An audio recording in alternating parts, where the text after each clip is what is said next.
আসসালামু আলাইকুম ওয়া রাহমাতুল্লাহি ওয়া বারাকাতুহু। কিছুদিন আগে আমি একটা ভিডিও পোস্ট করেছিলাম যেখানে আমি বলেছি যে আমি 2018 সালে ইসলাম ধর্ম গ্রহণ করেছি। আর সব মুসলমান আতঙ্কবাদী হয় না, ঠিক আছে? এইসব ব্যাপারে আমি একটা ভিডিও বানিয়েছিলাম যেখানে আমার একটা বন্ধু, অনেক ছোটোবেলাকার বন্ধু, আমরা একসাথে পড়তাম গিধনিতে তপবন স্কুলে, তপবন বিদ্যালয়ে, আশ্রমে থাকতাম। তো ও কমেন্ট করেছে, ওর নাম হচ্ছে দেবাশিস সাজমল। ও কমেন্ট করেছে যে তুই হিন্দু থেকে কেন মুসলিম হলি, এটা তো আমি জানি না, বাট নিজের ধর্ম থেকেই মুসলিমদেরকে ভালোবাসা, এটাই সব থেকে ভালো জিনিস, সব থেকে বড় কথা। আর যেই স্কুলে আমরা পড়তাম সেই গুরু আমাদের শিখিয়েছে যে নিজের ধর্ম থেকে কী করে অন্য ধর্মকে ভালোবাসা যায়। খুব সুন্দর কথা বলেছে, ও খুব ভালো কথা বলেছে। আর আমার সব থেকে বড় কথা এটাই যে তুই আমার ভিডিও দেখেছিস, আমি এতে প্রচুর খুশি, অনেক। তো আর যে একটা কথা তুই বলেছিস যে দ্বিতীয় নম্বর কথা হচ্ছে যে সব মুসলমানরা আতঙ্কবাদী হয় না, আবার মুসলমানই কেন আতঙ্কবাদী হয়।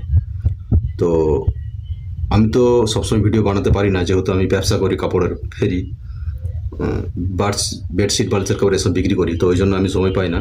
বাট আমি নিয়ত করছি ইনশাল্লাহ, এটা আমি সবসময় ভিডিও বানাতে পারি না, কিন্তু এরপরে যে ভিডিওটা বানাবো আমার এইটাই হবে টার্গেট যে আমি তোকে যাতে বুঝাতে পারি এটা, যে আমি কেন হিন্দু থেকে মুসলিম হলাম। আর সব মুসলমান আতঙ্কবাদী হয় না, আবার মুসলমানরাই কেন আতঙ্কবাদী হয়, এর সত্যি জিনিসগুলো আমি তোকে দেখাবো আমার ভিডিওতে।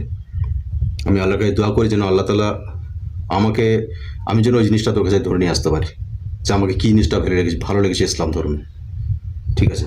তো অনেক, আমাকে খুব ভালো লাগছে তুই আমার ভিডিও দেখেছিস, এবং আমি এটাই চাই যে আমি তোকে যাতে বুঝাতে পারি।